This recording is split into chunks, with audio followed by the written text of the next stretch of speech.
how to edit the guitar parts after you've spent time in the studio recording them. So first thing is we're going to use a project that you'll get emailed a link to, so you can download all these files. So these are stem files. So it's how you can break a project up. So these are broken up into the individual tracks, but you might just mix stems in terms of like all the guitars could just be mixed into one file. All the backing vocals could be just one file. But these are all separate. So I'm going to basically select them all, and I've got Logic behind me, and I'm just going to create one audio track because it asks me what kind of track I want to create to start with. So I just need to create one basically, just so I've got something.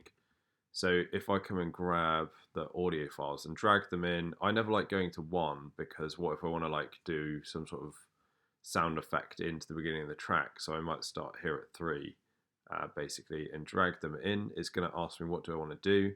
Do I want to create new tracks, use existing tracks, or place all files on one track, which you would do if you're doing sampling, but not really for this. So I'm going to create new tracks like that. And then it adds in all the audio files, and it also names, if you choose that option, it names all of the tracks for us, which is quite nice. So something I'm going to do actually for the video, but you might want to do as well, is change some of the audio preferences. So if I go to Logic Pro and Preferences and go to Audio, generally the buffer size is set to 128, which is a good size for recording. Too small and your computer can't keep up. Too high and there's too much of a sort of lag and a delay when you're recording.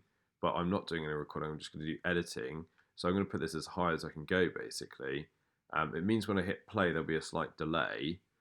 So you can see it's 56 milliseconds is the amount of delay I'll get. But it doesn't really matter when I'm just editing and mixing. But when you're recording, this would be too high and you would notice it as a delay basically.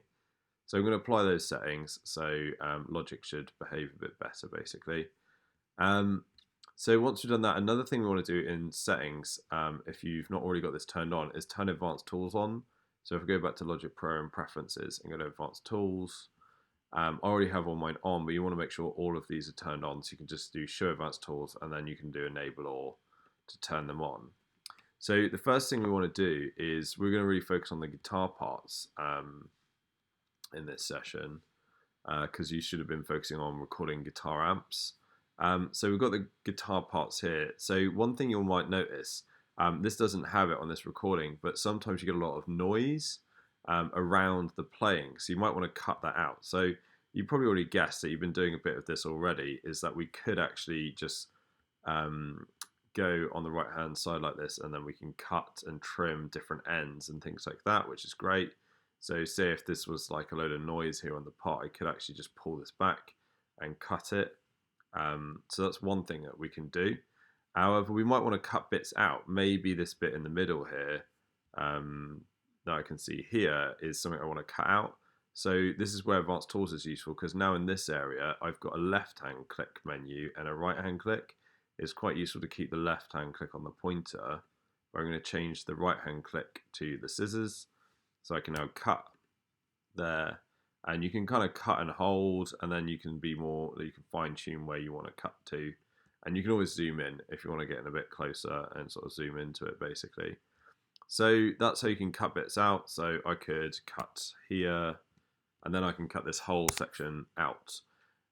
However, what's quite smart is that it's not actually deleted it from the file in the background, so I can re-drag this out now, which is quite a nice feature. So I don't think, oh my god, how am I going to put that back in? It still exists as part of this audio file, so I can still drag it back out and it's still there. It's just we're not going to hear it now. So that is cutting. Sometimes you might want to see if I've cut these things apart. If I select them both and go up to my tools, I can glue them together. The glue tool is another useful tool when you're audio editing. So sort of glue all this stuff back together like that, and now it's one sort of file again basically. So there are other tools you might want to play with, but they're the main ones that you're going to use to begin with, is the scissors and the glue tools basically, to just kind of tidy up the audio, get rid of any noise and things like that is what you want to do. So the next thing that you'll notice if we just solo these tracks, these guitar tracks, is there's actually 3 tracks of guitar playing on here.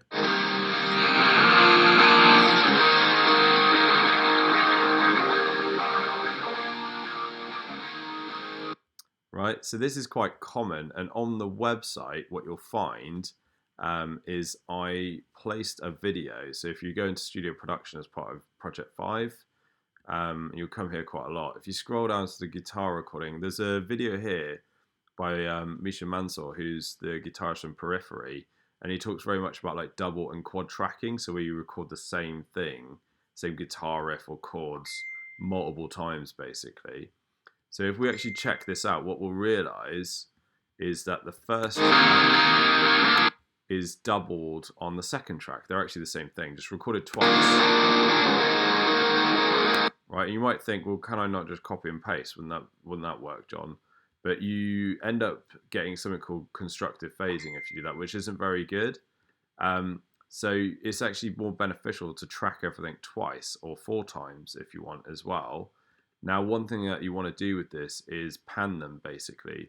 So what we might do is we could go completely out and completely out. And if you've got headphones on, I really recommend like trying this with headphones. Like listen to it, pan both together, and then pan them out, totally left, totally right. You should end up with a much wider, bigger sound. And you haven't done anything really with the volume or anything like that, but it's just the perception. It will perceive to be louder. And then if we notice on the third guitar track, we just listen to that on its own. Right, it's like a kind of melodic lead part. So that could go down the middle quite nicely, or maybe off to one of the sides a little bit, because the vocals are probably going to go down the middle in the end. So, but you're splitting the guitar out, so we've now got like totally left, totally right, and down the middle. So we've got a nice sort of even spread from the left and right panning. So you should get a much thicker, bigger sound just from panning it. Right? So that is the first things you want to play with the guitar parts, is practice like cutting and trimming to kind of get rid of any noise. And then think about like the way it's been put together in the arrangement and pan it around. So the next thing we want to think about is doing a bit of mixing on these and some basic mixing techniques that we could use. So the first thing is EQ. So what we can do is when we select the track in the tracks view here, whatever track we select here is actually selected over here. So we're seeing all the options for it. So if I go into EQ here, now as in an EQ plugin, so basically you can do some research into this. But most of the sound from sort of 20 up to about sort of 40 is just low end rumble. It's not really, you're not going to really recognize it as notes. And in fact, on like a guitar part, you don't really hear any useful sound until you get to about 80 to 100 hertz. So what you want to get used to doing is turning this on here, which is known as a high pass filter. And then if I drag from my mouse around here, I can pull it out to about 100. So it doesn't like do a straight cut at 100, but it sort of starts rolling it off. And the further we get down to like 40, it's almost basically gone. And we could go a bit further even. And what you'll notice is if you actually just do this one technique on every track, apart from the bass and the kick drum, your track will be bassier, because you've actually opened up some space for the bass and the kick to kind of like have some space in the mix basically. So it's a really bizarre phenomenon. You think, hang on, I'm cutting loads of bass on my track, and then suddenly your track will sound bassier, but with real bass that's punchy, rather than sort of like, a bit distorted and sort of muffly bass. So that's one thing you often want to do on a guitar part, is have this kind of cut. To be honest, if you were going through a modern like effect system, then it probably already has something like this. And then you can sort of like play with the different sound spectrums of the different areas. So for instance, the kind of 300 to 400 range is known as like the boxy kind of range. So you can pull out different bands on this, and then you can use the settings down here to like change the Q, so this sort of shape of how much of a band it affects, and then like how much and where can be done easily like that. But you can try pulling this out around 300 to 400k or 300 to 400 hertz and see what happens.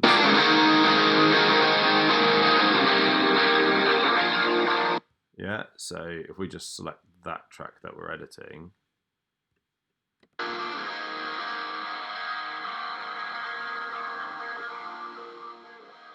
Right, so it kind of gives it what's known as like a boxy sound.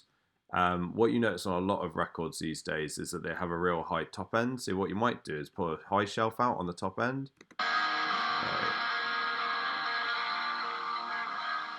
Yeah, and it doesn't make a huge amount of difference right now, but across a whole track with lots of things doing this kind of thing, it does make quite a bit of a difference. So you can play with the shape and see what the different areas do with the sound. You could also go into the factory defaults menu and check out some of their kind of EQs that they suggest. So if we go to guitar sweetener, do you see how they have this low cut here, this high pass filter basically? So it's getting rid of anything down low and only letting the higher frequencies pass. But they've pulled out around 1K, which sounds quite nasally. And then up here, this is kind of harmonics. But what they've done at the top here is they're taking the top off and up here, because you might get some hiss and things like that right at the top. So I tend to just take the top off like that if you're kind of experience a bit of hiss and stuff. But you can see they're kind of boosting around here, like 150, so punch better and things like that. So you can go through and like have a look at the different shapes, have a listen, see what they sound like. Ultra bright guitar and things like that going to sound very different. So you want to find some nice EQ. Generally, you want everything to have its own space though. So like if this is going to punch through at like 1,000 hertz, you might want to cut a few things at 1,000 hertz so this thing sounds stronger in that range. So the next effect that you might want to play with is compression. So if I go into this area over here, you can see that when I clicked on the EQ chart here, it created it. But now I can go underneath in this audio effects kind of menu here. If I go underneath, I can get into the menu and I can go to dynamics and compressor. So EQ and compression are the two most important effects that you need to use for basically everything. Now these guitar parts are already got distortion on, and you can probably see from the waves, you can see it's fairly static, the guitar parts, like it's not huge jumps in the sound. Whereas if we look at some of the other instruments, like the drums, you can see there are big spikes in when they're hit. Whereas this is fairly consistent because distortion is a natural form of compression. So we're sort of like squashing the sound basically in terms of like its quietest to loudest moments. So if we put a compressor on here, this is what it looks like. If I just play it, right, you should see this needle moving. Generally, the thought process is you want to be reducing by maybe like up to -5, really, not going much more than like that, and because also it will seem noticeable. And like I said, like distorted guitars don't require a lot of compression. The two main things you want to play with though are the ratio and the threshold. And we should be able to see the amount of like volume reduction that we can achieve with that.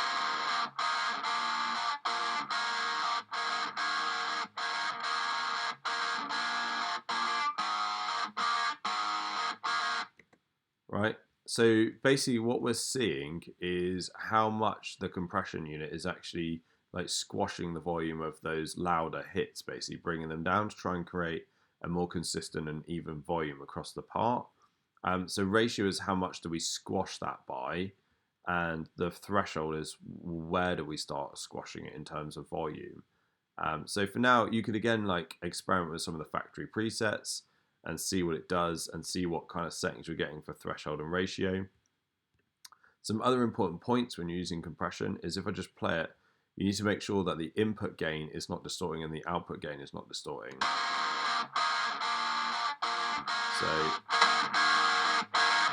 So we don't want that where it's going into the red basically. So I can put that back. So experiment with the threshold and the ratio are the two most important things to play with, and make sure that input and output gain are not distorting at either point. And then lastly, the last thing you might want to play with the guitars is adding some reverb. So again, if we come over to this, I've got this track selected and I go down to reverb, then I can open up the effects list and get a reverb, and Chromeverb is Logic's latest one. And you might want to think about if you want to use mono or stereo, but I'm going to use stereo so I get stereo reverb effects. Although this is actually a bit pointless because it's completely panned over to the left. But if it was the middle one, it'd be quite useful to be able to have a stereo reverb effects. So again, we can go and look at some different examples of different types of reverb. So big room, yeah, and things like that. And you can experiment with how much reverb you want to apply, like large room, right? And you can also, just put this back to the beginning, you can also change the amount of dry signal that you're using. So the original signal, and the wet signal is the reverb. So if you actually want to hear just what the reverb sounds like, what you can do is take the dry down completely and put the wet up to 100. So that will actually tell you, like, you'll be hearing what the reverb is that you're mixing in. So what you might want to do then is like have the dry up maybe 80% or something, and then slowly mix the wet in.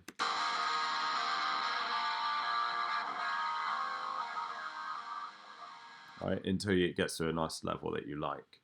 So that's basically it. So we went through sort of trimming and how we can cut and snip audio. And then in terms of like panning, make sure that you pan things around between left and right.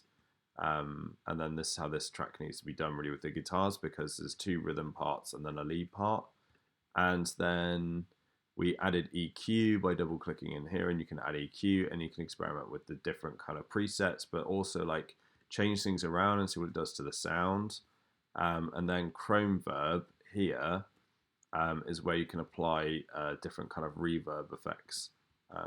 So experiment with this stuff, and then once you've kind of like tried everything out, go away and sort of research some of these things and start adding them to your blog in terms of what you've been doing in the studio and now in the Mac Room.